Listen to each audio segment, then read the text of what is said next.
You ever have one of those nights where the world just rips the rug out from under you? I mean, picture this 3 in the morning, dead asleep, and suddenly my whole room is spinning red and blue. Flashing police lights cutting through the window. Someone's pounding on the door hard enough to shake the frame.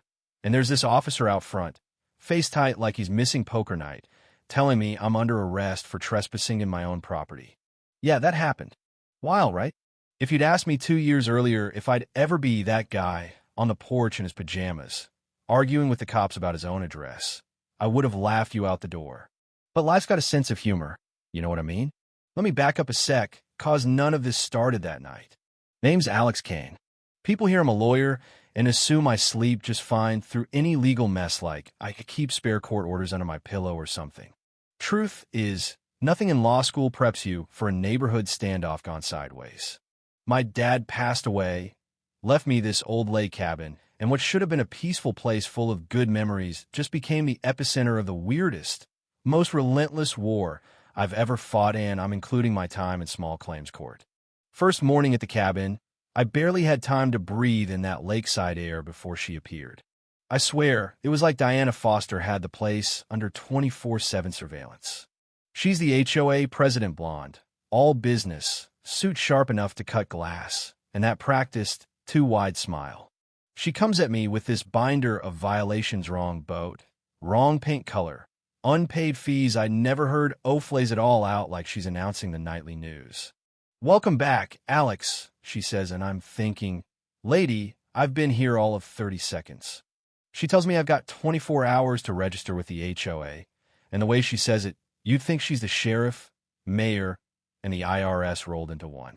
Now, I can spot a shakedown before most folks finish their coffee. I play it cool, say I'll look over her documents. That seemed to irk Hera a little crack in the mask. Soon as she leaves, I head next door to see Eleanor, 70 going on forever, knows everyone and everything.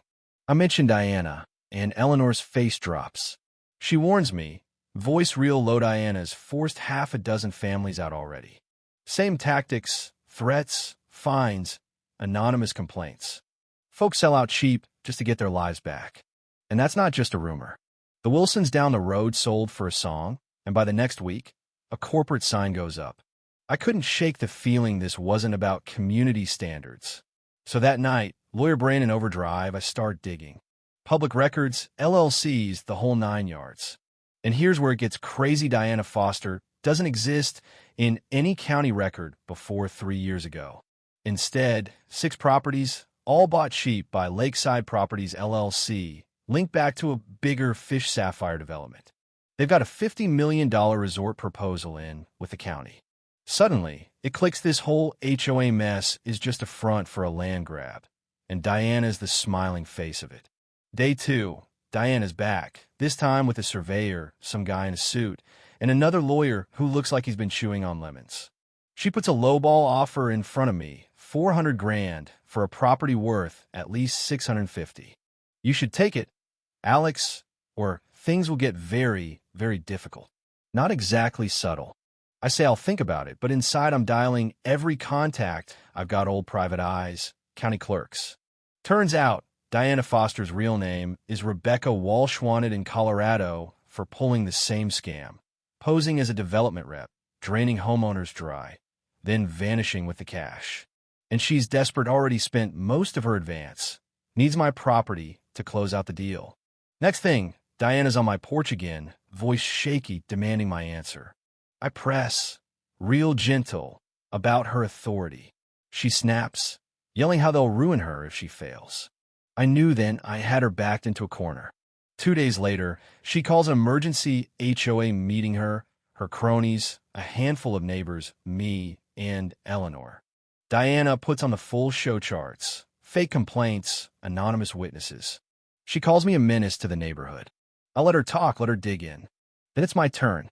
I pull out certified deeds, tax records, county maps prove the marina, clubhouse, all the common areas are my family's land. You've built your authority on fraud, Diana. The room goes dead quiet. Her lawyer looks like he's about to faint. Eleanor actually tears up.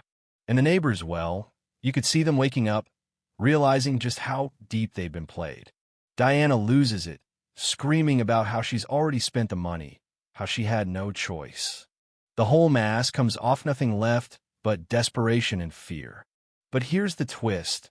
Buried in the county charter, my great-grandfather had written that any major development over 10 million needed approval from a Kane family descendant. Judge confirmed at first hearing. That killed the resort deal dead. Diana tried everything: lawsuits, more police calls, late-night threats. But by the time she called the cops on me at 3 a.m., I had cameras, paperwork, everything. Right as the police are trying to sort it out, a detective from Colorado calls my phony on speaker. Diana's face goes white as paper. She tries to run, but gets stopped cold.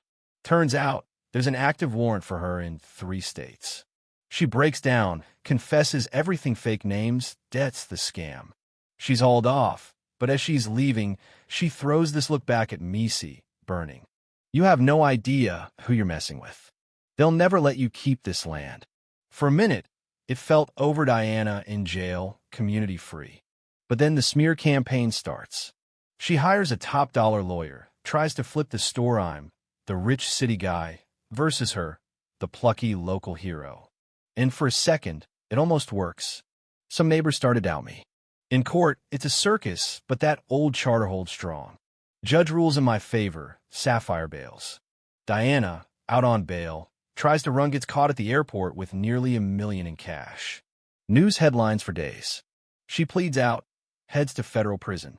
HOA rebuilds, Eleanor becomes president, conservation rules go in, the lake gets its peace back. But you know, my dad always said the real fight's bigger than one scammer. A few months later, feds show up: national security, rare earth minerals, more threats.